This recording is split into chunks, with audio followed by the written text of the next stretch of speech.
Hey everyone, and welcome to another episode of Pony 411. This is episode 78 for the week of November 9th.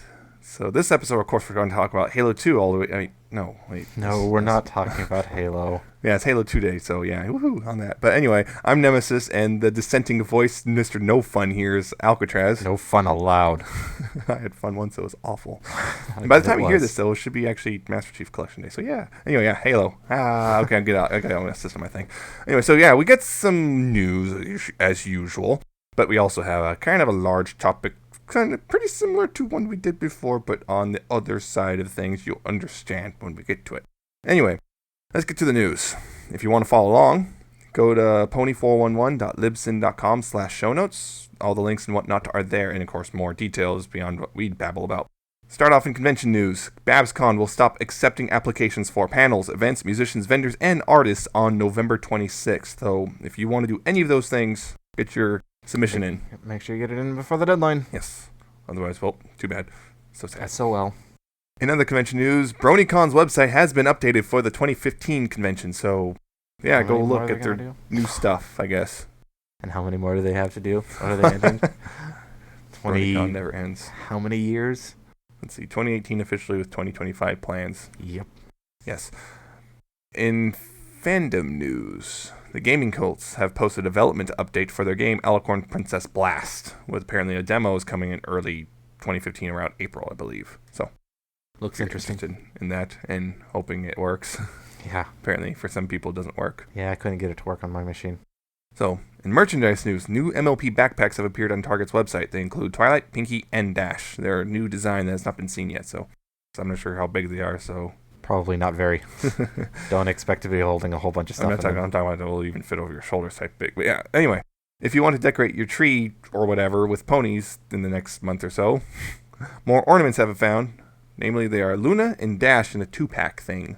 So yeah, and more Christmas-ish ponies, holiday, yeah. Hearthwarming, yeah. Yes. Images have appeared for the Lyra, Sweetie Drops, that's, Bon Bon, and Rose Luck Equestria Girls dolls. There you go. If you want to, if you want to reenact an alternate version of their little piano scene from the movie, rub their eyeballs together. Wave 12 blind bags have been revealed, and it's pretty much a re-release of Wave 1 with the newer Twilight and Fluttershy molds. So, yep. If you missed out, I guess, the first time, you want to get them all. Gotta catch them all. Go get them. An update for the Funko Luna and Celestia figures. They'll be released in the UK in March, and Luna has been pushed back until the 24th, apparently. So if you went in the store recently to go get it, you might be surprised that it's not there yet. And this is why. I got them online. Oh, of course you did. But yeah, so they're not going to... Luna's not coming out until the day before Celestia now for some reason. Oh, well. Thanksgiving week. So guess what? If you order online, it's probably going to be well before you see it. Bummer. Oh, well. Oh, well. Such is life. Yep. In comic news, the Hot Topic variant of issue 25 has been revealed. And well, hey, look, guess what? It's a Western theme, just like everything else. And this one, though, has all of the ponies are dressed up in a way that's a reference to something. Bandit Dash. Yep. Dash is actually dressed up as a Lone Ranger. I know, but yeah. Rarity's dressed up as Jessie from Toy Story. I'm not sure what Fluttershy is, or Pinky. Someone would probably tell me. Applejack is Clint Eastwood from, I think, The Good, Bad, and Ugly in this one regard. And Twilight is Marty's outfit from Back to the Future Part 3. So, yes, it's a very interesting variant. One, yeah. And speaking of issue 25, though, a preview for it has appeared on iTunes. Once again, if you're trying to avoid spoilers, don't look at the preview. Tony Fleeks has posted a small preview of the Equestria Girls Holiday Special. It's one panel, and for some reason Dash is scaring Fluttershy or something, so not sure what's going on, but because, well, it's one panel, and context required. Really hard to figure out what's going on without context. In Rainbow Rocks news, the Rainbow Rocks game for Hasbro Arcade app has received an update with new minigame songs, and apparently this is the part that a lot of you might be more interested in. Those songs are apparently high-quality versions of, like instrumentals and whatnot of songs from the movie. Very high quality, like someone suspects studio direct quality. That's unusual. Yeah, so of course people ripped them from the game, and now they're available for listening. Yep. So, go check that out. In Friendship is Magic news, Shout Factory has announced a new DVD titled Adventures of the Cutie Mark Crusaders. No surprise, that's, well, all the a bunch of CMC episodes. No. Yeah. Apparently those episodes include the Cutie Mark Chronicles, The Cutie Pox, Flight to the Finish, Pinky Pride, and Twilight Time. Cutie Mark Chronicles it starts out with the Cutie Mark Crusaders, and they're going around to the main city asking them how they got them. Pinky Pride, though, is the odd one out. It is an odd one out. Not sure why, but there it is, I guess. Anyway, it's slated for release on February 24th. Apparently, the MLP movie has entered its scripting phase. Hooray. Yeah, apparently tweeted, but then the tweet was deleted or something. Because, guess what? It's gone. Or either someone mislinked. But anyway, apparently it's entered the scripting phase, so they started the writing process. Yeah, movies take a long time to make. Or theatrical movies take a long time to make. Yeah, they do. And finally, the music for Season 5 is finished. Yay. And apparently, Maude may be doing something musical if Ingrid Nelson... I'm somewhat intrigued and somewhat curious as to what the heck they could pull off with that. Oh, boy. A little worried, but also interested. So, yeah, there's... Sickened yet curious. Yeah, so music part's done, so it's getting closer. Yep. Anyway, that's the news.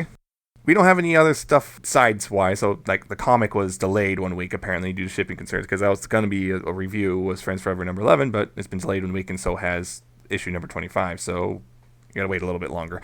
Bummer.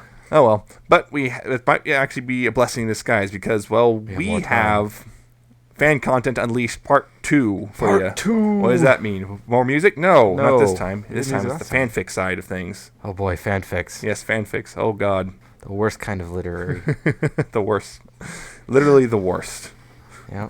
But anyway, yeah, we each picked, 10-ish fics. We're calling it 10. Because we're just going to call it 10. We have some stories which are directly tied together, so... So it's 10.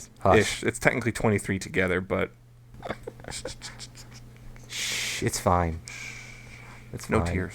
Only dreams now. So yeah, we each picked some 10 stories that we, liked, or really liked, and we had an impact for whatever reason.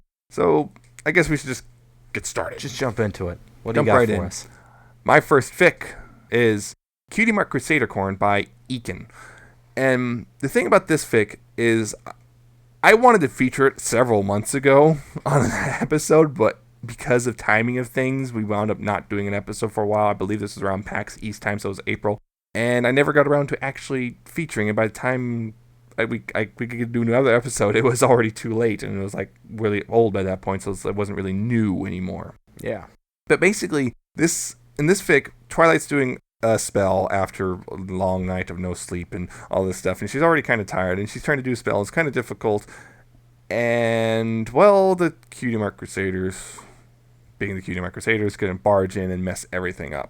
The Cutie Mark Crusaders wake up, but not in their own bodies. They're all three of them in Twilight's body, which confuses Spike when he first asks what happened, because, he gets three different answers from the same mare.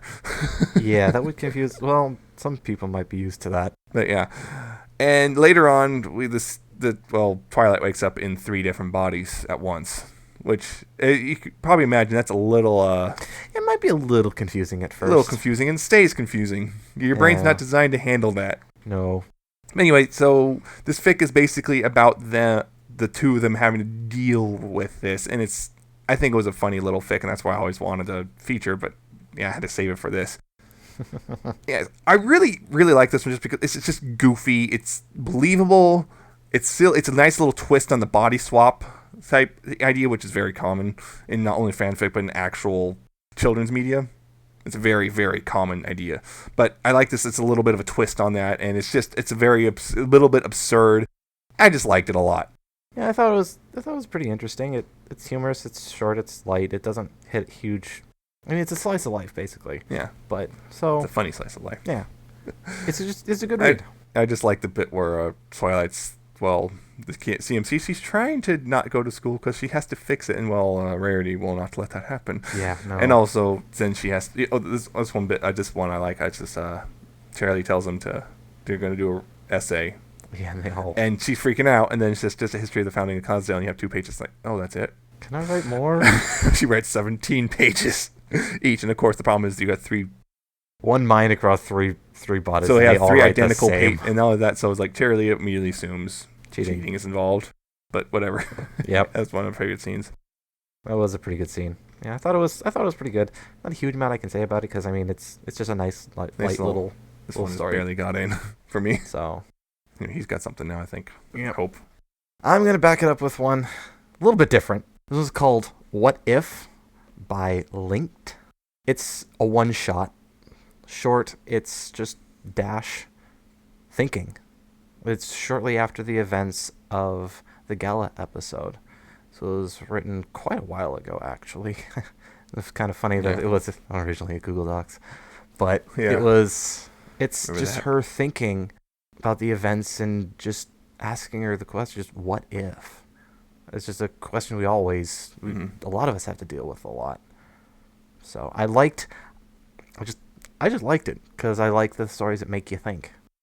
I wasn't too big of a fan of this fic, and the reason is I think what happened was the author wrote beyond his ability, and it's like prosy, which isn't a bad thing in of itself, but this feels like someone attempting prose, but not quite succeeding at it, is what it felt like.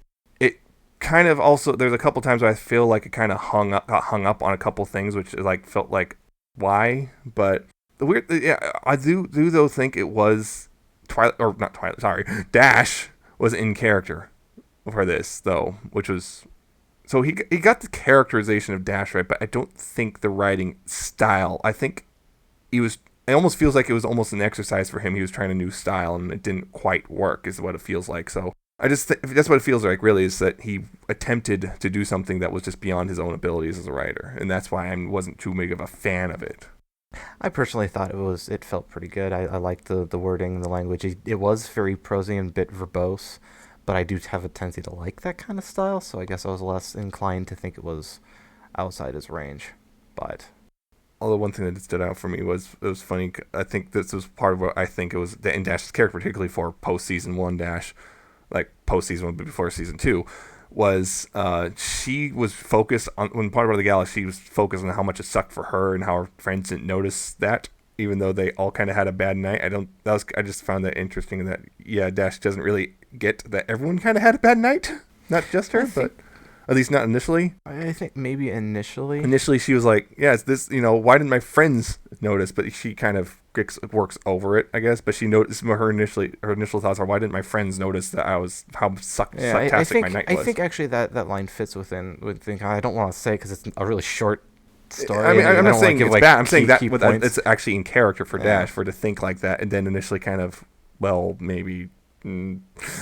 but yeah, I would agree with that part. Yeah, that part did fit, especially at that point in the timeline of the show.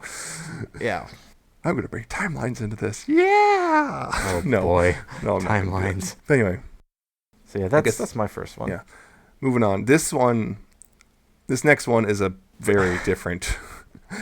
Okay, this is also 4 fics, so bear with me if I. Well, this one's a little weird. Yeah. And I'm going to list them in order. You should read them. Okay, they are Blood is Thicker, Sunset, The Reluctant Reunion of the Redoubtable Rabble-Rouser. It's a word. That's a mouthful. And For Want of a Dawn. Now, here's the thing. Blood is Thicker and The Reluctant Reunion are merged into one fic for whatever reason. They're supposed to be side stories, but you really need to read Blood is Thicker first, then Sunset, then the middle, then Reluctant Reunion, then For Want of a Dawn. Yeah, it's weird that they threw the Blood is Thicker and Reluctant Reunion into one. Yeah, I'm not sure why he did that. I think he was just, I think he just wanted to put them in one spot. Yeah, because they're the side stories, but even though he has another set of side stories elsewhere, which do add flavor. I remember they do add flavor, but they're not necessary. But anyway, in Sunset, basically we open up with Celestia's building a golem because, she wants something to house her sister's soul, and apparently when she comes back, just in case or something. Something like that. Something along those lines. It's kind of intentionally a little vague-ish, but... Advanced golem. The first golem was a failure. Second one, look, it's a little filly, and it's actually, we turned out... intended. Yeah, but it's Twilight, as we find out. And then... later in life, Twilight's a little, finds out, oh my gosh, I'm adopted. She freaks out about that. That's that little freak out, and that's on top of the stuff apparently I forgot about with Blood is Thicker, which is she kind of finds out about some more family of hers. Yeah, and you can't say it without giving away key details. That's the problem. That's why you have to bear with me. I have to say things. That particular key detail isn't that important to the overall story. No, but it's one of those things that without it, you're like, wait, what? There'll be certain parts of the story to go, wait, what? What are you talking about? Yeah, I made the mistake of reading Sunset Before Blood is Thicker, and they mentioned, like, wait, that doesn't... Yeah, you were confused. I was a little confused. That's why you asked me about stuff. I'm like...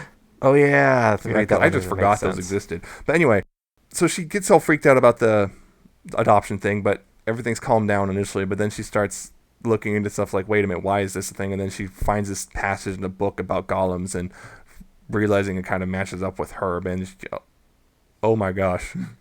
And then, well... Things go crazy. Very crazy.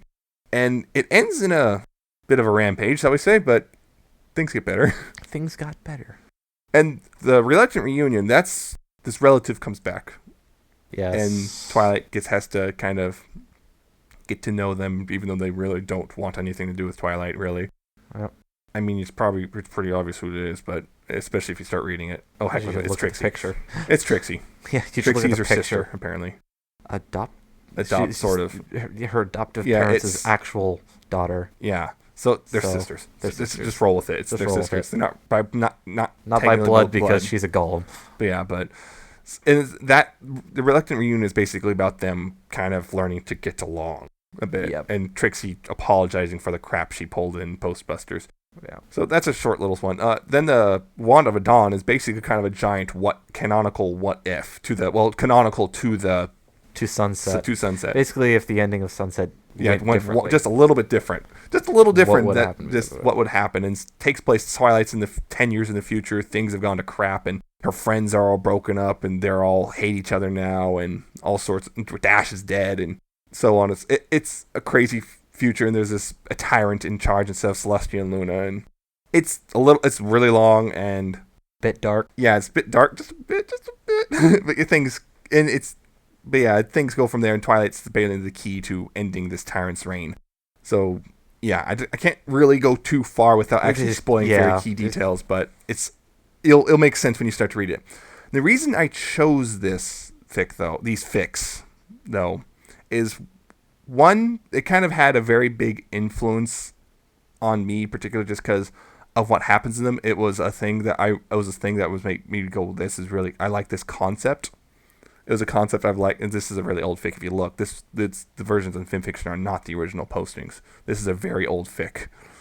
This is a pre-season 2 fic, or at least Sunset and the Blood is Thicker, or pre-season 2. I'm not sure. I know For Want of a Dawn is post-season 2. In fact, it was the author's attempt to kind of reconcile with season 2 somewhat. Somewhat. Yeah, and the other thing was actually accurately, or not accurately, but kind of somewhat predicted future events in the show itself inadvertently, which I just find kind of interesting, even though a lot of it was a little more exaggerated in the show, or a little just inherently darker or whatever, but it was still kind of interesting seeing these events kind of predicted by this fic before they happened. So that's kind of, and it does have its own fair share of problems, particularly For Want of a Dawn. Sunset's kind of the better one. Throughout all of them, there's some minor grammatical weirdness and spelling errors and whatnot, and formatting errors even, but I think partially that's because of the transfer from DeviantArt, as anyone from Fanfiction knows, transfers are... But, yeah, so all that stuff is kind of... There's a couple things here and there. For Want of a Dawn is probably the weakest link in all of these. Sunset's probably the strongest one, but I'd still recommend checking out For Want of a Dawn anyway, just because of just what it does. So, yeah. Done rambling? Yeah, it was long. I've told you, it's 4 stories I gotta cover. I'll agree with you. The Sunset out of the 4, Sunset's definitely the stronger of the 2. Blood is Thicker. You don't have to read it, but a couple points in Sunset will be a little when it deals with Trixie. You go, that doesn't make sense, but it'll make sense if you read Blood is Thicker. The Reluctant Reunion, you only need to read if you're going to read For Want of a Dawn. Yeah, because the events of that don't play into Sunset, but. I think, I have some nitpicky issues with For Want of a Dawn. There was quite a few points that I can't really just straight up say without revealing key elements, that it felt as though there was supposed to be more things happen, or different things happened, and the author changed the story after writing certain points into it. You mean like Equestria Girls? What? You mean like Equestria Girls? Somewhat, yeah, I got that impression. There was a whole bunch of different key... It's like he played Chekhov's gun. He put the gun on the table, but then in the next chapter, someone came along and put it away. No. It's little things like that. You put story elements in there that seem like they're going to be important, or a major character shows up and then just kind of gets brushed off to the side later on. There's a couple. Overall, I will probably should have given the disclaimer before. It was still an enjoyable read. I definitely did enjoy it. But there was a whole bunch of little nitpicky things for want, mainly, that I just kind of, I thought it could have been done better. But overall, I thought it was pretty good. But Sunset was definitely the better of the bunch out of that one. I just find it funny now the name is Sunset. Sunset. Now, retroactively funny. Yes. I'm going to back that one up with one called I Forgot I Was There by G.A.P. Jaxie. This one, it's an interesting one. It's basically Twilight creates a copy of herself, sort of, and has to deal with the duality of having another version of herself who knows everything about her. But yeah, you have a copy that knows all of your secrets, everything about you. Mm-hmm. How do you deal with that? And every time they say something, you know what's going on in their head. You think like them. You know how they're thinking. How do you deal with that? And that's where this one goes. And they start to get work, and things start going well, and then things stop going well. And yeah, it's just, I thought it was a really interesting take on the duality. Mm-hmm. And it was definitely something I enjoyed. And you don't. Yeah, I'm going to say this. I did not like this at all. There was barely anything I really enjoyed. There was a couple bits where I kind of laughed a bit. There's some funny jokes, but the concept is also interesting in of itself. That concept is an interesting concept, but I think the author messed up royally. Oh. And I know I see how many people like it, and I'm kind of surprised, honestly, how many people like it. But I have several concerns. My biggest one is honestly a lot of and this is where I think me and a lot of people are going to diverge, is honestly a lot of times many characters feel out of character, and including Twilight. And this is kind of a problem if the fic is kind of really focused on Twilight's character in of itself. If you completely miss the mark, the whole thing kind of falls apart. The problem was they took this thing where Twilight's doesn't really think she's anything special. She never has. And they kind of turned it into a bit of self-loathing, literal self-loathing, but I understand why you'd hate yourself eventually in that sort of situation, but they kind of took it to an extreme degree. And it was also weird that a lot of characters seem to completely miss, really important things. I'm just sitting there why aren't you getting this? This is kind of the problem, and you're completely avoiding it on this little minor thing. Particularly chapter 2. Okay, this was, in chapter 2, this is really early on, and this is a very specific example. This is right after her friends find out about the reflection copy thing of Twilight's, and this reflection is kind of having a little bit of an existential crisis, which makes sense. I mean, that's one part where it seems concharacter. I should have mentioned that sometimes they seem to slip out of character and then slip back into character. She's having an existential crisis. She's like, is she an evil clone? Is she not real? It's all this stuff. Is she even a real pony? So she says something along the lines of, "You're not even my friends," because she's freaking out. And for some reason, they all kind of latch onto that and get mad at her because, well, they're like, how dare you say something like that? Or how dare you tell me that I can't be your friend or something? It's like, that's not really the point. You're kind of missing it, everyone. Guys, you're missing the point. So it feels like a lot of minor things are blown up to major things, and major things are kind of ignored. There's this one really interesting plot element that's brought up later. I don't want to go into deep, but it's a really major plot element that looked interesting and is kind of brought up and forgotten about. It's never really properly resolved, and that really irritated me. Like the last story. Yeah, very late in it. And I think also the ending was just really rushed and very sudden. I should mention that it went on hiatus for a fair amount, and the artist came back. The author, I know that I read about. He came back. He was sick of writing it. I know that. I just read that, but still, it was a very sudden, very rushed ending, and that's kind of. So that's probably why is that he wanted to just come back. And finish it. That's still a bad thing to have. I know there's an excuse there, and I understand that, but still, it's very sudden. And yeah, so it's just really weird that there's certain minor things that are blown up to absurd proportions. Major things are kind of ignored, no one seems to get the real problem. Really, I really didn't like it just because I think oddly enough, the only character who seemed to completely escape being mischaracterized was Pinky. And that's only because she barely even showed up. She was there, it's like, oh yeah, here's Pinky. And then she's gone again after 2 paragraphs. So she's really the only character who kind of didn't get mischaracterized. Even Dash got mischaracterized, I think. He made her extra stupid at times. sometimes it felt like he was making her extra stupid. It's like, I don't like Dash, but I don't think she's that stupid. I don't recall that. It's been a while since the story was on, I wasn't really a big fan of this one, which is weird. And I know apparently it's really well loved, so I'm going really against the grain here, but that happens. I don't know. I thought it was pretty good. So. Oh yeah, another thing was the sad and comedy tags. It sometimes felt like it was jumping. There was a bit of mood dissonance. Sometimes it's like you'd have a joke and then it's sad. Now we have a joke, and it's like sometimes it felt moved too fast between sad and funny, because I think it's one of those things. It's like sad and funny are a little hard to combine in a really well way, even for a professional. That's something that's really difficult to combine well. So I sometimes felt like it was hopping between funny and sad too quickly at times. Not all the time, but every once in a while, it's like you just cracked a joke, and now it's all of a sudden we're in the sad bits. That's my opinion. All right. My next fic is Ascend by XTSGX. And if that sounds familiar to you, it's because I did feature this way back when. Way long ago. Yeah. It's a Twilight Turns into Alicorn story before season 3.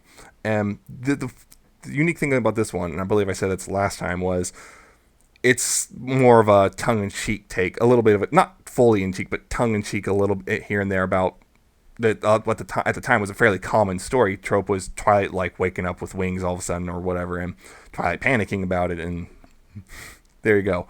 And it's just a very good, it kind of goofs on other fics that does this thing, and just some general just fanfic tropes that have appeared in the MLP fandom and just stuff like that. So it predates the season 3 finale, and the author was also a little like, oh no, because when he figured out what was happening in canon is basically he was making his story alternate universe. But I just think now that it's been complete for a while, and I honestly think it's a really fun little just goofy take on the Twilight turning into an alicorn and freaking out thing that was going on at the time. And so it's just one of those, I decided to throw it in because, well, since I featured it last, it got finished, and it held up really well all the way to the end. So yeah, I thought it was fairly good. Yeah, definitely tongue in cheek, humorous. She literally woke up with wings. Yeah, which was a common thing at the time. That was a common, just she wakes up and panics about the wings. Yeah, and in panicking, she forgot some of the, it could have been avoided, and all the problems could have been avoided just by, simple little things. Like actually telling someone. Yeah, like actually saying something, but anything. Panic mode, so. But yeah, I mean, again, I didn't think. I mean, it was pretty good. I'm not gonna go cheering about it, but it was an all right little read. I think my favorite bit was Spike decides to try to write to Celestia to stop the whole madness, and he gets an automated message back telling him that she's out of contact, and he's like, well, that's contrived.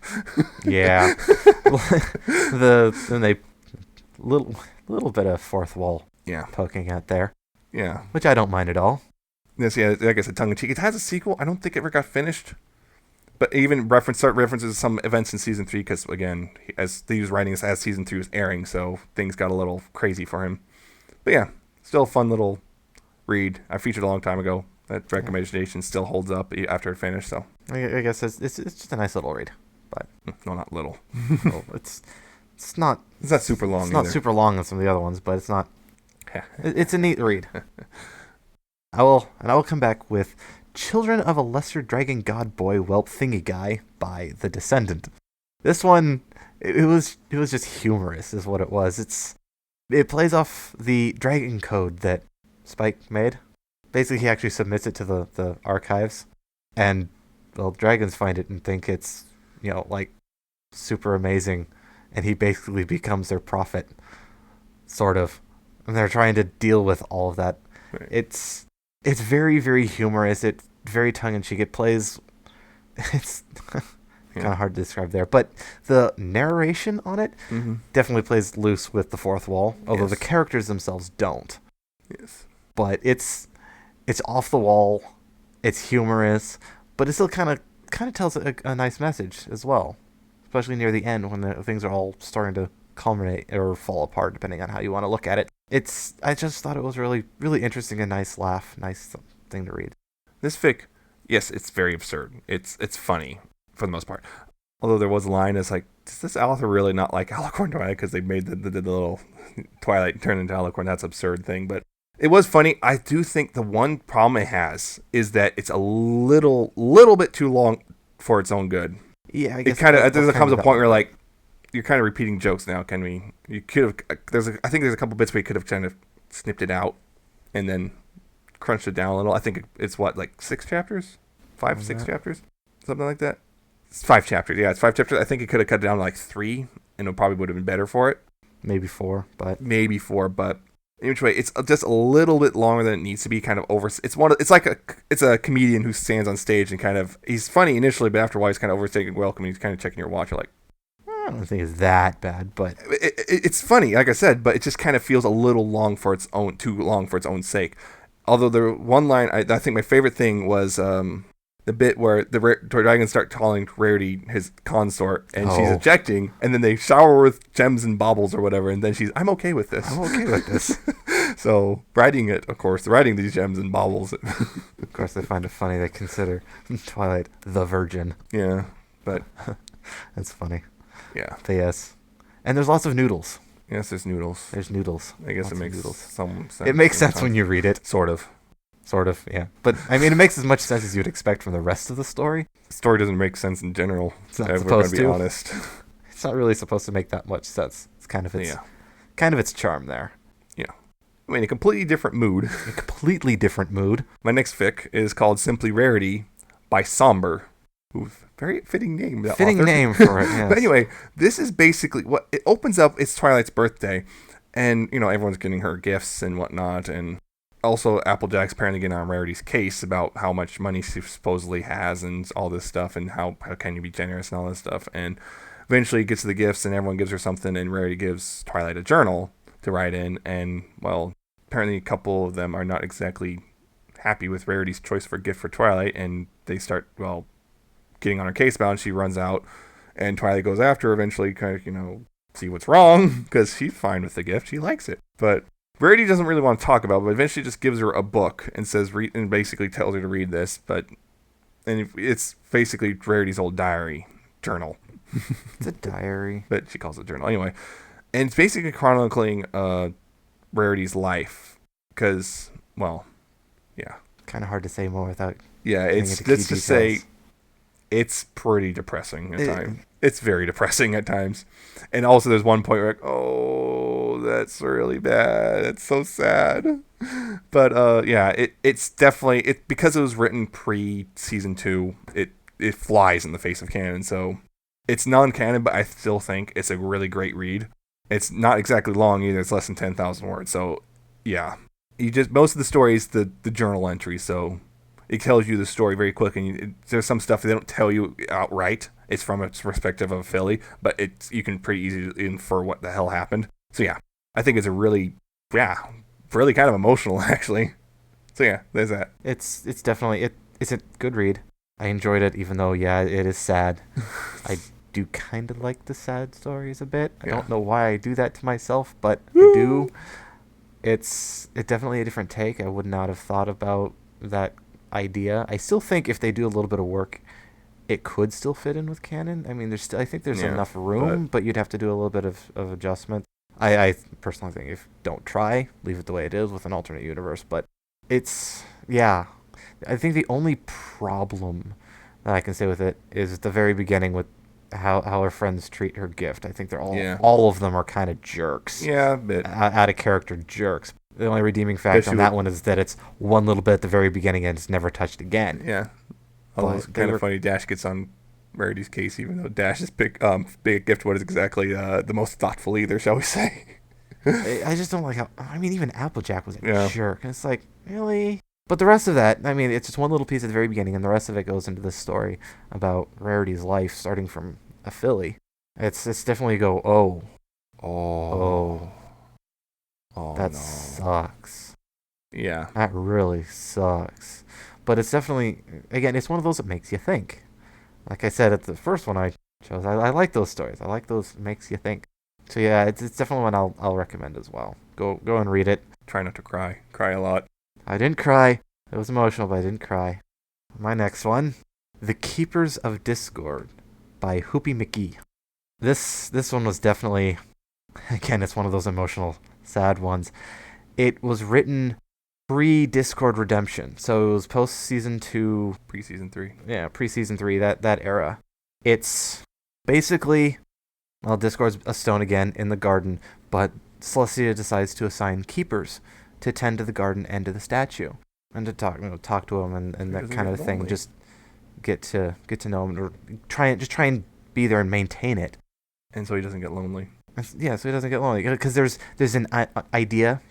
Celestia has a theory that he may still be able to hear things under there. Turned out to be correct, actually. Yeah, which turned out to be correct, which is kind of neat.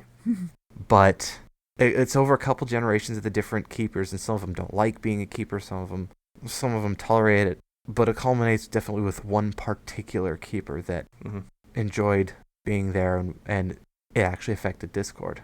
And it goes into the whole him dealing with that, and with the final release of him coming out of the statue, after going through things that happened, I can't say what, how he deals with that. And it's just one of those, it hits you, and it's just like, oh wow. I thought it was done really well. So it's not super long. You can read it pretty quickly. It's nice and short, but it definitely left an impact with me. That's why I wanted to feature it. Yeah, very interesting take on things. That was well undone by Canon, but whatever. It was a very interesting take on things, and it was. I think sometimes Discord sometimes came across a little angrier than really he should be canonically. Sometimes he feels less chaotic and more just angry, but then again, you would be kind of angry if you turned into a statue again. But yes. Then again, but still, it wasn't. It was actually interesting, and I did enjoy it. So yeah, I mean, I can't really think of anything negative really about it except for what I just said, I guess. But it was still a really nice little way to kind of, oddly enough, it almost kind of could make it come back full circle to canon, sort of. But sort of, except with the ending, not quite, but doesn't quite fit. It's still really interesting just how they did things.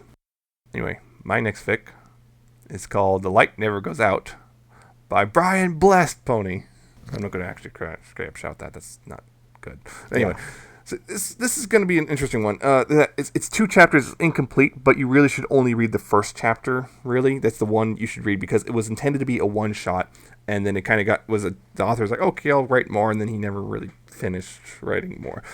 So, yeah, the chapter you really should focus on is the first one. But it's basically kind of an idea of, okay, the main 6, they're the elements of harmony, and what if, as the elements, they don't die? They're immortal. Yeah. Immortal. They can't die. They don't age. They don't age, they can't die, because the elements are eternal, and they're bonded to the elements or something along those lines. They do not die. And it's just kind of a look at how all 6 of them react to that, in a way. And just kind of all 6 of them, as their lives have gone on, how they have reacted and dealt with this whole immortality thing, and to varying degrees. It's also, at times, pretty dark. Not pretty dark, but a little on the darker side. Yeah, it kind of hints toward like a couple darker things. Yeah, there's definitely one thing, like particularly how Rarity deals with the whole Yeah, it can't say what that is without. That's yeah. It's just say that first chapter is what you should look at. It's a weird thing. It can't be. It can kind of, with a few tweaks, kind of bring it back into canon events, but because of it's supposed to take place in the far future. Yeah. So you can kind of, with a few little tweaks here and there, possibly bring it back in line with canon. But once you add the second chapter, and that starts messing things up. I would honestly say the second chapter, take it or leave it, but definitely read the first chapter, because that was supposed to be the one shot. So I would say it's a pretty it's kind of a nice little look at what if. And so I really enjoyed it. It's an older fic again, so it was pre-season 2 and all that jazz. So, yeah. I enjoyed it. It's definitely another take on the immortality blues. Though there's been a bunch of those around, I think this is definitely one of the more worthy ones that I've seen. It's, I can't fault it on anything, really. It handled everything fairly well. I would definitely give it a recommendation. Go read it. It's definitely worth the time. I did read the second one, and if he should have kept writing it, I think he kept writing even up. The first chapter stands alone, as it should. Yeah. So first chapter is, so just if you're interested to look at the second chapter, think of what if, but don't expect it to ever continue. It hasn't been updated in forever. The last update was 19th November in 2011. So it's a bit old. Yeah. 3 years old now, almost. Be less since the last update, and just as So yeah, it was never. I don't think it was originally intended to be continued, but he did just because of people requesting it, and then he never finished. So read the first chapter, kind of ignore the second chapter. There you go. Yeah, go read the first chapter at least. The next one I have is The Sun Whispers Your Name by Mystic. It's definitely an interesting one. It stuck with me. I read it once and then never marked it, but anytime I was thinking about fanfics, this one always came back in the back of my head, trying to find it again. It's basically Celestia falls unconscious. She's in a coma. Luna's trying to wake her because she can't move the sun. So she grabs Twilight and they both go into the dreamscape, trying, enter her dreams to try and contact her to figure out what's wrong and help her come out of it. And in doing so, they explore this dreamscape that they find with all these different things and try and figure out what it means and try and get to Celestia. And there's a twist at the end. I can't quite say what it is, but I thought it was fairly well written, and I absolutely loved the imagery that they built. The whole world of the dreamscape was just really cool, and how they did it. I thought it was just a really awesome idea. So that's why I chose it. This one's weird for me in that I can't actually find anything wrong with it. However, I didn't really get into it. I think this is not a problem with the fic. This is a problem with me, basically, because it's just not, I think it's not my taste or something, for whatever reason. There's something wrong with you. Don't give me that look. Anyway, so it's just really, it's the real thing. It's just, you literally cannot really find anything to say, like, point to, is like, why didn't I like it? I don't know. I guess it's just one of those not my taste, so I didn't really get into it type things. Like I said, nothing actually is wrong with it. In fact, there's a good chunk of you who probably can and probably will, and will enjoy reading it, and there's nothing I can say to say, well, you're a bad person or anything. It's not like that other fic where I had a whole bunch of issues with it. This is just, there's nothing wrong, but I do think there was one thing I really liked, which was that the bit where the Twilight's in that city thing, and it's falling apart around her. I thought that was really cool and vivid imagery right there. I think that was my favorite bit of the whole thing, was just that, her escaping this collapsing city thing. I actually preferred her entering the city to the leaving. Both of them were awesome, but I loved the imagery as she entered it. And I just like the collapsing city thing. I thought it just puts a really cool. It just put a really cool image in my head of her just explosions. Getting out. Yay! Not about the explosions. Just anyway, my next fic is called "The Empty Room" by Wanderer D. A lot of you probably already have heard of this fic.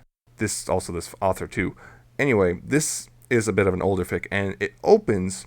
Well, Luna notices something is weird in the castle. She can't quite place what, but it's weird. She finally discovers that there's like a door, like hidden, like with magic and something. So she finally kind of breaks it by breaking the door down. So she breaks the spell, and they find that there's a nursery in there, and it's empty, and it's confusing. And Luna's confused, and Celestia's crying. She has no idea why. And yeah, they want to know what in the world's going on. So they summon Twilight, but at the same time, Trixie is wandering around, and she encounters something, that kills her. It straight up kills her. It's just that simple. Something called the Guardian. It kills her, and she comes back as a ghost. And she does so, she kind of gets someone to help her a little bit so she can communicate, and she winds up communicating with Big Mac of all ponies, who decides to help her. And Twilight's investigating the empty room, and she eventually encounters her dad, who kills her. Yeah. And this makes Celestia pretty upset, and she's crying, and because at this point she knowing about this first daughter or first kid she had, she knew that, and she starts viewing Twilight kind of as her own, as a kid of her, as a child as her own, I guess. She kind of started seeing that as that, and this really upsets her, and there's a voice that comes into her head and starts telling her she can fix this, and she gives in. She becomes Nightmare Flare and brings back Twilight, sort of. And I'm not going to go further than that, but this is a big, crazy thing with a lot of mystery and intrigue and action, and kind of culminates in a pretty cool little way. Just couple of little gotcha moments here and there, where if you think it's going to be one thing, it's another. And so yeah, I think it's a really long fic. The biggest problem is he decided to rewrite it, and he decided to compress all the chapters into a single long chapter, which makes it a little more difficult to read. But it's still really well done. It's an older one, but this author is also, I think, one of my favorites. He also went on to write a couple other really neat fics, but Yeah, I think this is a really neat little thing involving everyone. Has a couple of romances in there. One of them, which is a bit of a surprise. You're like, but he pulls it off really well. I've never seen it anywhere else, but he pulled it off really well. So yeah.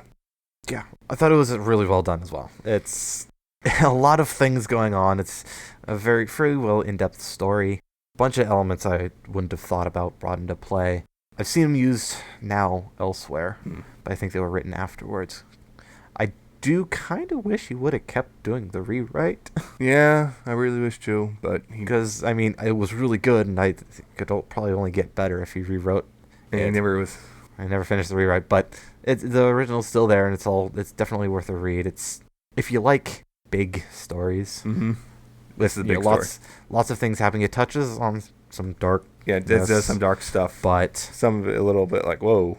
But nothing like huge. There's nothing dark for the sake of dark. Yeah, this isn't Cupcakes. Thank God. But it's definitely a good story. Also, it's funny. He actually also I'm gonna say read the author's notes as well at the very end. Though It's very long, but they're worth reading just because you get an insight of what he's trying to do and how things happen. And even that it was like 20. It's like 20 something chapters long. He only intended to be 6. Yeah, it just kind of kept growing on him. So yeah, along with the April Fool's joke. Yeah, even has the April Fool's joke chapter, which is in of itself pretty good. Yeah, something you read after you read the whole thing. Mm-hmm. My next one is a short one compared to his long one. It's And a Dark Wind Blows by Raised Rainbow. It's about Fluttershy, and just Fluttershy. Mm-hmm. It's set in some future world where something went wrong. Mm-hmm. It's dark. She's living in the forest. She's not in town or her hut. She's living in a cave in the forest. Basically, she's just surviving. No one else is there. Everyone else is gone or dead or something. It doesn't explain this. It's just kind of an unsettling darkness that's going on. Mm-hmm. But I like the world that it built. I like just how it was written, just how it progresses. It's really hard to say more about without giving away key elements. Mm-hmm. But it's just a good idea. It's just a good thought, just well written. That's pretty much all I can say without giving things away. Yeah. Yeah, this was actually a really interesting one. I wasn't sure what to really expect when I was told about it. But I was just quoting someone else. Yeah, like someone who was quoted who I'm just going to say is overselling.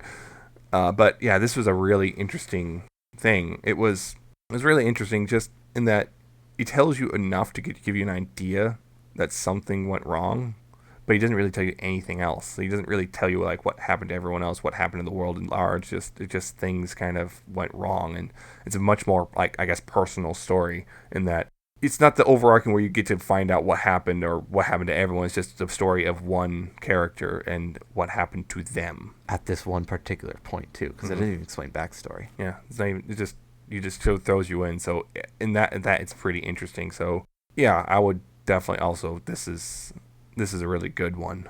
Yeah, it plays really well into the unsettling, the uncanny kind of dark. It doesn't quite give you enough to give you a complete picture, but it gives you enough to let your mind build the rest of it. Yes. Which really helps set it in. Let's make it not quite so dark. The Irony of Applejack by Mr. Friendly. Anyway, yeah, this is a main 6 as a changeling fic, which for a while there was a lot of those. Oh, there was a ton of those. Yeah, a ton of those. Most of those, though, kind of centered on Twilight, just because from a dramatic standpoint, it makes sense because she would be the one most negatively affected by this, just because, well, she was the one most personally affected by the changeling invasion of the main 6. But this one focuses on Applejack, which is the Irony of Applejack. Basically, it opens, it's kind of, if you remember the scene from the Apple family reunion, it kind of is a changed up version of that scene where Big Mac discovers Applejack as a baby. No one knows who she belongs to. Yeah, it basically takes that scene and adds more to it. Yeah, well, and from there, it's they get this the Apple family kind of adopts her, and then later on they find out she's not exactly a pony, but they don't know what she is. Exactly. Not exactly. Not exactly. They don't know what she, but they still love her all the same, and she's raised, and she know and all this stuff, and then this takes place after the Canterlot invasion from season 2, so now Applejack's all freaked out because everything changed. Changelings aren't. She knows who she is, but she also sees herself. She's afraid of being seen as a monster and all that stuff. She even sees herself. She sees changelings as monsters, which gives her a little bit of a complex to deal with over the fic. Anyway, so and also there's this guy who kind of sniffing around Canada a lot because apparently Equestria's a little bit still on tense about after the invasion. He's called a Vigil, and he's kind of sniffing around. You very quickly find out that he's a changeling himself, and he finds out about Applejack, and he's going to use it for his own means, her for his own means, and things start to go crazy from there, shall we say? Yeah, they escalate rather quickly. Rather quickly in that he decides to attack the farm.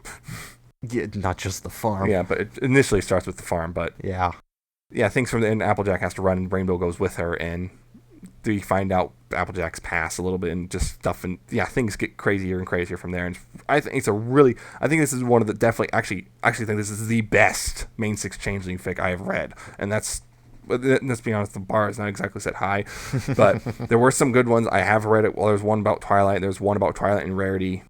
I've read one about Dash. Yeah, there's one for each one of them, but those were pretty good. The ones I read were pretty good. But this one is, I think, my favorite because it kind of touches on this whole, Applejack, the element of honesty, being something that is kind of inherently based in deception. Yeah, and I love that. It's just love it, and they even play with it, even kind of, they even play with that whole concept, especially later on. But it's just a really awesome, just adventure, even with some dark elements. So yeah. Yeah, I'll agree with you. I haven't read a huge amount of the main 6 changeling. I tend to avoid them because they're usually kind of but this was definitely a very, very good story. I loved how it was written. I loved just pretty much everything about it. I liked the kind of backstory that they gave to changelings in general. I thought it was a really cool idea. How everything worked together and on all that sort of stuff. It was just really well written. I would definitely recommend this. Also, it's kind of funny. We actually have a mutual acquaintance who actually used this. He took a picture of this story, was using it to complain about the abundance of main 6 changeling stories, which I just found funny because he picked the one that's probably way better than almost all of them. Which but I don't think he even gave it a chance because he was so angry. But it does have 2 sequels, neither of them complete. One of them is kind of like immediate aftermath. One of them is but yeah, I'm not here to recommend those. Those are, I haven't really even started reading those just because they haven't been updated too frequently, but still, at least the first one, if you want to check out the sequels, go ahead and look at those 2. So my next one is also changelings. I have Subjunctive by Integral Archer. This one, it hooked me right at the beginning. This story hooked me. It's a story about changelings. It's told from the perspective of one called Aranax.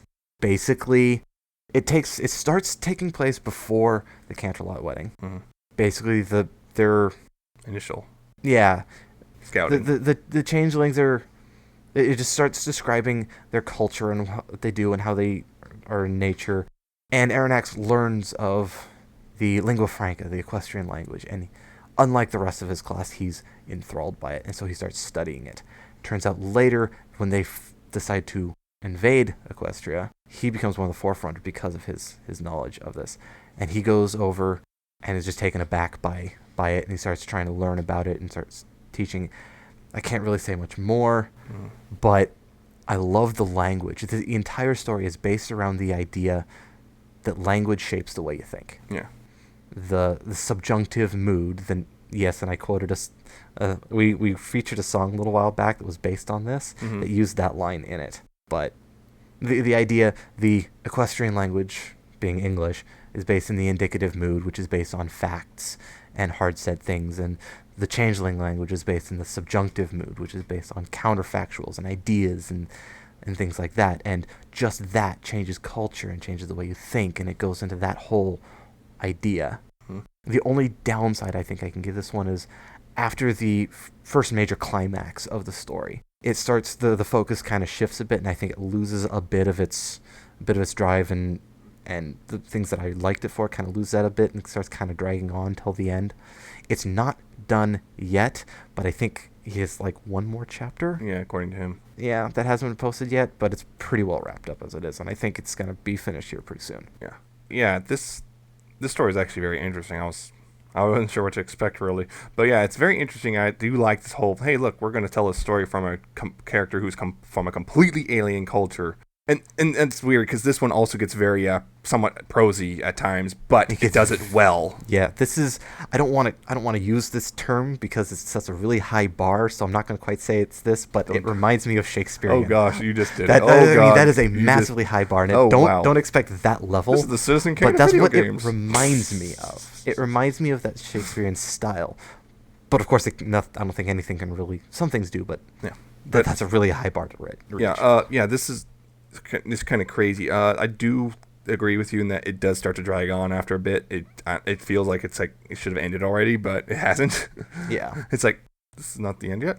Okay. Why is it still going? Well, whatever. But yeah, it's still really well done. I still would recommend checking it out just because you just rest. I guess I'm trying to think about where it starts to drag, but particularly it always feels like it should have ended a couple chapters ago at the very least, and it's still kind of the beginning of the drag is the exodus from Canterlot. Going. Yeah, the I think it starts to drag after the exodus from Canterlot. Yeah, is where it starts to kind of drag a bit. Yeah, but it's still really good. Anyway, especially chapter 3. One paragraph out of chapter 3 caught me, but yes. Anyway, my next fic is we're jumping into shipping now. Yes, shipping. Let's go. How the Sunset Sparkles by Scipio Smith, and I'm hoping I get that right. This one, if you can't tell from the title, this is a Sunlight fic. What? No. Yeah, I know, right? And this one starts with basically, Sunset decided to go back to Equestria instead of hanging out. So this obviously already flies in the face of Rainbow Rocks. It was written well before Rainbow Rocks. He was even known about, but it's basically she goes back to Equestria because rather than sitting there and fixing the front of school, she does the smart thing and bails. I'm out. Anyway, but she gets caught. Anyway, and she's put in, Twilight's charge in Ponyville. And, Twilight has to take, watch her and make sure she doesn't do anything. And they're they're pretty antagonistic initially towards each other. They don't really like each other. No, not really. Twilight kind of sees her as a burden. Sunset sees her as well as her captor. Warden, yeah. So but that changes after a couple chapters where Sunset winds up saving Twilight from, I think it was Timberwolves as well. It's been a while. But Diamond Dogs. Diamond Dogs? Diamond Dogs. Hey, okay, yeah. It was one of the two, something like that. Something from around. But anyway, and from there, they kind of start actually building an actual friendship and starting getting along. And it starts to move into the actual, the shipping bit, the romance bit. It starts moving into that and starts exploring how they get to that point. And that the two of them kind of not really totally realizing it for a while. And then when they start to realize, and they're really lost. So this and the next fic, which I'm not talking about yet, these are my favorite of, the very few Sunlight fics. There was quite a few that were like, I only read it kind of like as one of those, there's not a lot, so I'm just kind of desperate. So I read desperate for Sunlight. Lower standards, but these two in particular are really well done. And a funny part, I think the authors actually proofread each other's stories. Yeah, actually, I think they did. I remember that's the really funny thing. But the author notes. Yeah, so this one, there are a couple problems with this one. Mainly, the ending gets a little out there at times, or feels it's kind of very totally different. Shall I say? It's totally different. It's not necessarily bad. It's just different. Yeah. And then it kind of wraps up very quickly. Like, oh, that's it. And also in the beginning few chapters, I think somewhere in the first 4 chapters. So there's a couple bits of dialogue which don't really feel like dialogue so much as transcripts of a high school debate. Like political or philosophical debate. That's kind of what it more feels like. Those are my only real issues with it. But yeah, other than those things, I think it works really well. I'll agree. I thought it was pretty good. I'm not a Sunlight fan, but it was written pretty well. I did like where it went. I did like the ideas that it used. The ending was a little like you said. Okay. Totally different. Why but are we it doing was it set this? up. It was set up, but you kind of forget. Especially like me, if I was reading it as it was coming out, I was like, forgot it was set up, and then wait, yeah, what? it's and like went back. Oh, okay, yeah, it was set up. Yeah, I think they could have easily removed it, and it wouldn't have affected anything. I mean, I think I understand why they did it, but there are some funny bits with just. It also deals with their like obstacles with Sunset kind of having her own little. Am I actually good enough? And Twilight with her royalness kind of getting in the way. That both of them have obstacles. And Cadence shows up. Cadence kind of shows up and helps things out. Yes. Sort of, in reality, of course, is the first one to figure out what's going on. Yeah. No one else believes her initially, of course, but... What is that line with the dress? This isn't working. Can you make me look like Passion on 4 legs? Yes. That was an interesting scene. I did like that scene. Yeah. But... like showing the difference between Twilight and Sunset. Like, they're similar, but they're also very different. Yeah, when Sunlight tries to dress like Twilight. Twilight. I think that would impress Twilight and realize this is not working. This is crap. Nothing's working. This isn't working. Can you make me look like Passion on 4 legs? Yeah. Yeah, that was a good scene. And I'm going to counter with my own shipping. No! With These Blue Wings. Those Blue Wings. By Chernobog. So, if anyone knows that author, you immediately know it's Apple Dash. Hey. Yay! Yeah, this was, out of all the Apple Dash ones that I've read, this was probably the one that stood out the most for me. That didn't, wasn't as cliche, I want to say, as some of the other ones I've read. But basically, Twilight screws up a teleportation spell, and Dash gets Applejack's tail, and Applejack gets Dash's wings and tail. Oh dear. Needless to say, Dash is not happy with this. You're not amused. Yeah, Twilight tries to figure out what went wrong and try how to fix it. Dash and Applejack have to deal with the differences in each other, and it starts culminating with them. I mean, they start getting along, but they also start not getting along, especially since Dash starts seeing the whole "you stole my wings" bit, starts getting very, very angry. It does fall into some tropes, but not as bad as some of the other ones. I thought it was just a good Apple Dash. Well, here's the thing.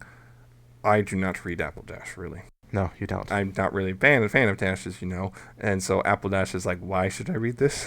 Yes. But for some reason, before we even did the whole, hey, let's do this fanfic episode, I was like, did you read this one? I did read this. I'm not sure why. I just kind of did.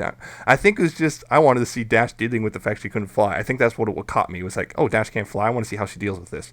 Oh, that's kind of mean. Yeah, a little bit, but that's why I read it. And, well, guess what? It's actually a really good fic overall. I was surprised.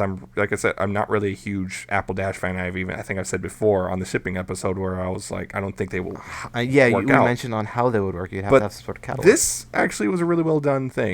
I was a bit surprised myself. I was like, oh, it's whatever. I can roll with the shipping. I don't care that much. So I just want to see how this plays out. So, but yeah, it's actually really well done fic. I was actually kind of surprised by it. So, there you go. If you like Apple Dash, or if you don't like Apple Dash, even if you don't like Apple Dash like me, read it. You might still find enjoyment out of it. My next fic is yet another shipping fic, and it's the same ship I did last time. Yep, yet another one. Yes, this one is called Long Road to Friendship by the Albino Corn. And this one is different in that instead of Sunset going back to Equestria, this Sunset stays in the human world, like, Rainbow Rocks, except, it doesn't follow the stuff of Rainbow Rocks. Yeah. In this, she's not as willing to be redeemed as she was in the canonically, shall we say. Not as willing. Nope. She has to kind of be forced into the elements. Kind of do this thing. If you've ever seen Ella Enchanted or read the book, you kind of know the idea. Basically, she kind of when someone asks her to do something and whatnot, she kind of has to do it. And this is basically kind of make her become a better person. And she's initially really against it. But the whole thing about the fic, as time goes on, she actually starts to willingly do these things. Very initially because she really hates them. She doesn't want to hang out with these people. They ruined everything. Mm-hmm. And she really hates Twilight. Hates Twilight. But then the other Twilight shows up, the human Twilight. Which is funny considering that's now canon. Yeah, but this, but she doesn't hate this Twilight. She's innocent party and all this. She had nothing to do with it. But so it's this weird, funny disconnect. But they start hanging out together a lot, and we start getting signs mostly on Twilight's side of things are not quite just friendship. But yeah, so it's just as time goes on, she's starting to actually become actually becoming a good person. She's more willing to actually hang out with them. She's actually enjoying her time with them, and that's the whole purpose. She's actually, because initially she was forced to do it, it's kind of like a parent forcing you to do something you didn't want to do, but you find out you enjoy it anyway. Yep. It's that sort of thing. It's like she's finding out she actually enjoys this. She likes having friends. She actually enjoys this. And it's kind of long. It's 24 chapters at this point. It's still not finished. Not done. And it's just to let you know how much of a slow burn it is.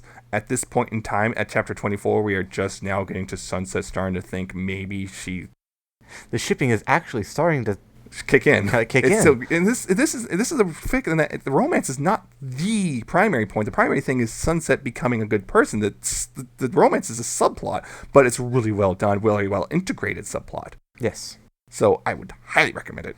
It's obviously very non-canon to Rainbow Rocks, very non-canon, Yeah. but it really works really well. And also, this and that other fic were both really nice kind of interpretations of what happened to Sunset after she got blasted with that rainbow beam.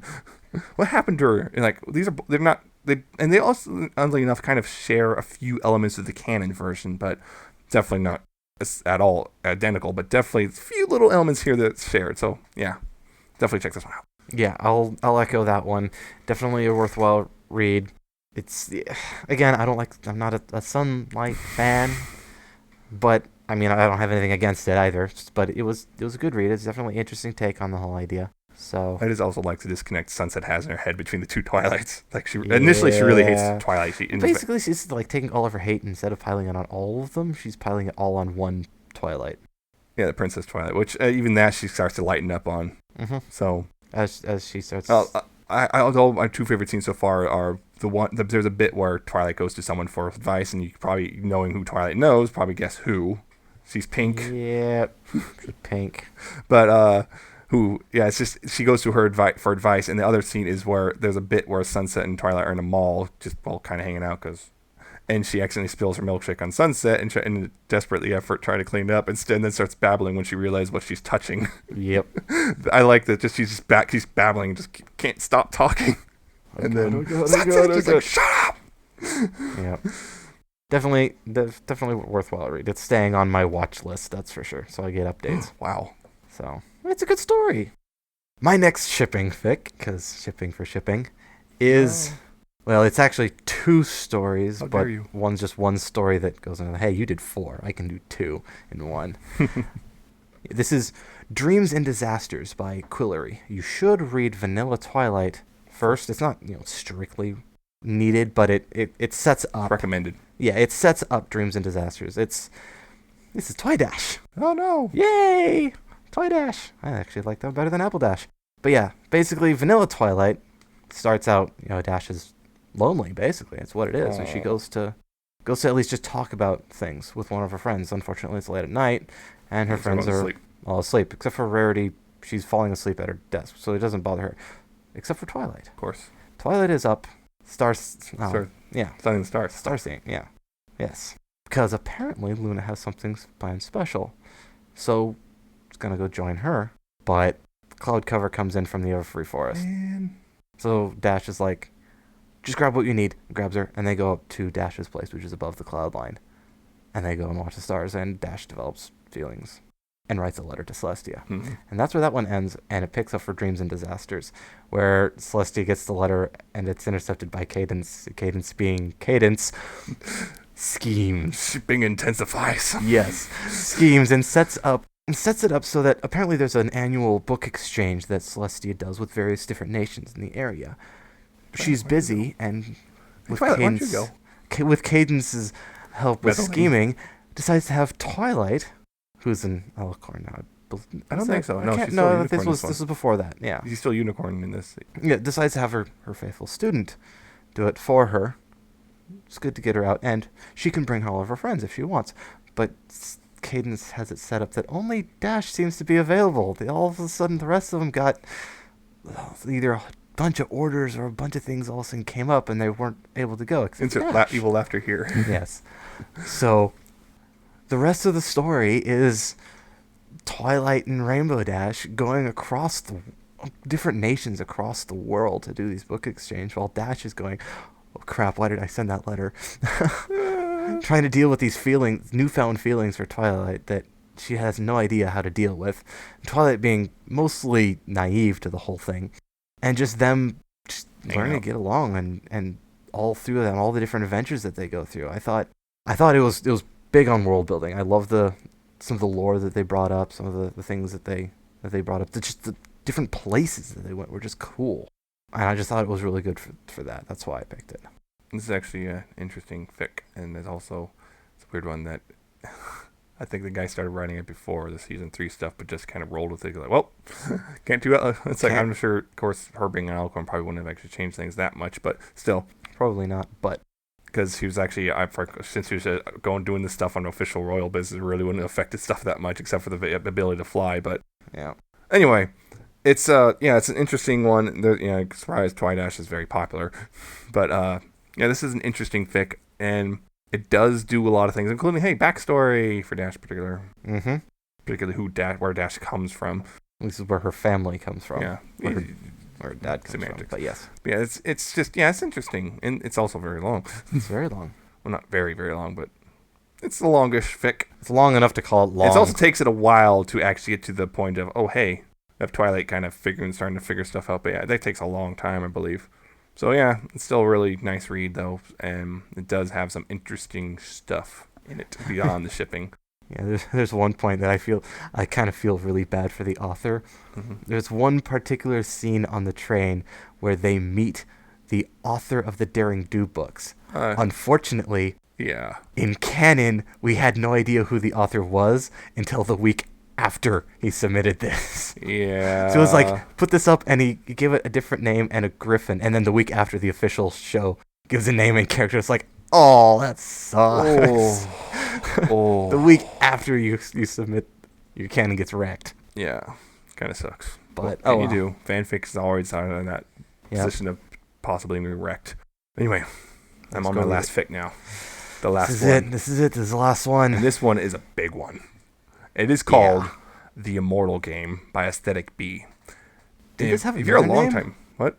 Didn't this have another name? Yeah, it did. At one point, way back when, it was called Ponies Make War, which is a bit of a silly name, and the author realized this and changed it. Yes. But anyway, if you recognize the name of the author, and if you're a long-time listener, you might. He wrote a fic way back when the Art Fan featured. Yeah, that's how far back he was doing the fics, called Twilight Sparkle Gets a Free Salad or something like that. Yeah, this is not exactly short. This is a almost 300,000 word fic. Yeah. And is worth reading every word. It's also very dark. Very That's dark. An understatement, yeah. This is one of those fics where when they say dark, they really mean it's dark. Yes, I'm going to say that not for the faint of heart in the slightest. But anyway, to summarize a little bit of it. A little bit. Yeah, because summarizing, I'd be here another hour. But anyway, in the beginning, basically, it starts off with a bit of a flashback where Celestia and Luna are fighting a battle. And, they're at war and all this stuff and, things, and they win and all this. And then it goes kind of more to the present, and now we got Celestia and Luna. Oh, guess what? Their parents are back. And they're not exactly happy about it, because apparently their parents are not exactly good ponies. That's an understatement. Yeah, again. their parents, Titan and Terra. Yeah. Anyway, so Titan and Terra show up, and things go bad. And they're kind of stopping them, it's not working, and then from there, there's a little thing, and that's kind of setting up the overarching thing. And then we have this thing called Nihilus, who infects Twilight, shall we say? Yeah, infects Twilight, and yeah, Twilight's not exactly being good right now. And she starts to go after her friends, and Nihilus is the anti-Twilight. Yeah, more or less. And she goes after Dash first, and Dash is kind of basically turned into a slave thing mentally. Yeah, she basically, if she tries to disobey, this weird pain, itching thing starts happening. It's just eating her sanity. Yeah. And it's not fun for her. And this whole thing is happening, and their friends are trying to figure out what the hell's going on. And they finally kind of get through, and Twilight is still, basically is kind of an unwilling passenger in her own body now. And eventually they kind of figure it out, and they are able to defeat Nihilus. And that's just the beginning, because at this point, things start to get worse. Yeah. And then they get worse, and so on. Yeah. Yeah. This is a long fic. This is a dark fic. I love this one. I don't know how I came across it. I think someone referenced it at some point. I went, I've heard of that. I should check it out. I think it's actually Wanderer D, the Empty Room guy. He was writing another fic about Sweetie Belle, and they had all these crossovers with other fanfics, and he crossed over this. So I was like, I should check this out. Yeah, it's long, but it's worth reading. It's just basically a really, really, really dark take on just, I guess, the pony world, and builds up this huge, crazy backstory for all this stuff, and also touches on dark themes like psychological torture and PTSD and even parental issues, death, lots of death. Actually, I think even physical torture, torture. Yes, there was one scene. Yeah, all sorts of dark stuff, but it's not like dark for the sake of being was a different dark. One it's not like Cupcakes or Rocket to Insanity, any of that stuff. There's a purpose for it, and it tells this really crazy story. And yeah, I think my only real problem with it is towards the end, it starts to go, okay, can we go? It's kind of getting a little long in the tooth now. Let's go. You're kind of, especially since this fic has a kind of a tendency to kind of have false endings. You keep thinking it's about to end. Nope. Keeps going. But yeah, Other than that, though, I think it's still a really great read. Holy crap, this is dark. It's, again, I'm going to have to give the disclaimer, yes, I did actually enjoy it overall. It was definitely worth the read. It took me a few days to get through it because it's long, but holy crap, I do have a couple small things against it. It's kind of hard for me to say without revealing key elements, but holy crap, Twilight is overpowered in this one. I can't say why, but yeah, I think there's a couple scenes in there where I after reading it, I felt like, yeah, I get it. Twilight's seriously overpowered right now. Fine. But I can't really say the details without revealing key elements. There's a couple other points where I think that they weren't explained as well as I could have hoped for, but it wasn't that bad. But overall, definitely a good story if you can handle the darkness. I'm not really a huge fan of dark stories, but this one was all right. Like Nemesis said, this is not dark just to be dark. This is dark with a purpose. This isn't cupcakes. Yeah, but like I said, this is not for someone who, if you really hate dark stuff or even a little bit squeamish, don't even. Yeah, Can't say it enough. Just go read Twilight Sparkle gets a free salad instead if you want an example of this also work, because that's the comedy thing, which shows just how much of a little bit of a variety. Has 2 comedy fics. He's also got this super dark one. Yes, it did have a stupid name initially, and even I think that name is actually brought up in certain later chapters. It's the name of a book in the story. Yeah, and it's even kind of a rallying cry thing. Yes. But it's a little silly, but you kind of get in the point of it. You don't care. Yeah. It's a little silly. But it's definitely one of those stories where there's a lot of things going on. It's big and epic storytelling. Yeah, this is one of those things. It does hit some of the deeper subjects, but it doesn't sit down and make you really think about deeper subjects. It's just one of those. It's an action story, basically what it is. But it's a dark action story, really hitting some dark elements. Yeah, so it's not like Transformers action. It's not like the new Bayformers where it's just all explosions and stuff. But there is a lot of action going on in it. So yeah, I would still recommend it. It's definitely something to read. Give yourself a couple days to read it. Give yourself quite a while. Like I said, almost 300,000 words. Yeah, it took me about 2.5 days. I like blew through it one day. It was like almost done, and I blew through most of it in a single day. So because I just couldn't stop reading it. My last story is nowhere near as big or dark.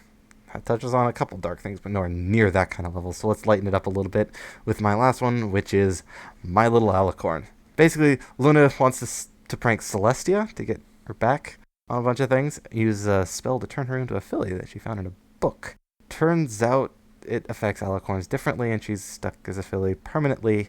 So they have to figure it out. They get one together, and it starts getting dark. As it turns out, the book was made of flesh. The Ponynomicon. Yeah, and it starts getting a bit darker from that. Not huge, but some backstory not a Mortal Game dark, but the creator of this book is actually a relative of the Pi family and was brought in by Celestia. There's a whole bunch of stuff I don't want to get into, but I thought it was interesting in the fact that it had dark themes, but it still held its humor. It was able to hold its humor because it was funny, and it wasn't even the dark humor, but it was able to keep this light airy thing while still dealing with some of the more darker bits about this character. And I thought it was very well done for that. It was just an enjoyable read. Yeah. This is a weird. I remember when I read this, it was actually initially on Google Docs, which tells you how old this one is, and if I recall, I don't think it even had gore or dark tags at the time because those weren't necessary. It seemed very lighthearted initially, so you weren't really expecting it. Then all of a sudden, oh crap, it got dark. And suddenly the dark tag was added. Yes, and a gore tag. Yeah, it's like, oh, hello. Hi. So yeah, it starts off seeming very lighthearted and very silly, but then it goes into, it's not as lighthearted anymore. But yeah. It still holds its core of lightheartedness. Yeah, it's one of those, it takes you by surprise, and it's actually still really good. It just has a couple twists. So it's like, okay. Yeah, so it's really well done, actually, I think. And it does have a sequel, but don't even bother. Unnecessary sequels. Don't even bother with it. It's lame. It involves blue blood. You don't really need to worry about it. It's pretty lame. It's like I'll see it here. It says he even calls it a spin-off. Yep. So a full-fledged sequel. So yeah, you can safely ignore that one. Yeah, just ignore any of the sequels. Pretend it doesn't exist. Don't make eye contact. So yeah, that's it, I guess. That's what we did it. We did it. All of the stories. I'm not sure how long we talked about. It was probably a long time. Anyway, if you actually enjoyed our long rambling spiel about all these fics, you can listen to, and you maybe want to hear us talk about other things, you can listen to us, past and future episodes at pony411.libsyn.com. And, all the downloads are there. Or you can go to iTunes, search for Pony411. Again, find us there, subscribe, cool. You can find us via Stitcher. There's a Stitcher app. It plugs in the same thing. You can search via the app or the website, either way, Pony411, if that's your preferred method.